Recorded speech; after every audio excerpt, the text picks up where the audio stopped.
ইকরামুল শামীমের কবিতা ধোঁয়াটে আকাশ। তুমি এক ক্লান্ত পাখি, ধুঁকতে ধুঁকতে পড়ছ আকাশের শেষ রেখায়। আর আমি এক নির্বাক বৃক্ষ, শুধু চেয়ে চেয়ে দেখি তোমার ভাঙা ডানার আর্তনাদে কাঁপে আমার পাতারা।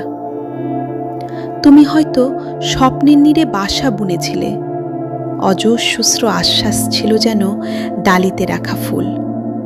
কিন্তু প্রতিটি আশ্বাস এখন ম্লান, সেগুলো ঝরে গেছে আগুনের স্পর্শে, যেন বসন্তে আগুন লেগেছে বাগানে। আমি দিখারা পথিক, হারিয়ে গেছি নিজ জীবনের গোলক ধাঁধায়। তোমাকে নিয়ে বুনেছিলাম রঙিন স্বপ্ন, কিন্তু হায়, আমার ভুলে ভরা জীবনে ফুটল না একটি ফুলও। শুধু কাটার ঝোপে রক্তাক্ত পা নিয়ে হেঁটে চলেছি। আমি জানি এ দায় কারও নয়, না তোমার, না ভাগ্যের, না বিধাতার। এই কারাগার, এই শেকল আমারই করা কর্মের কঠিন জাল।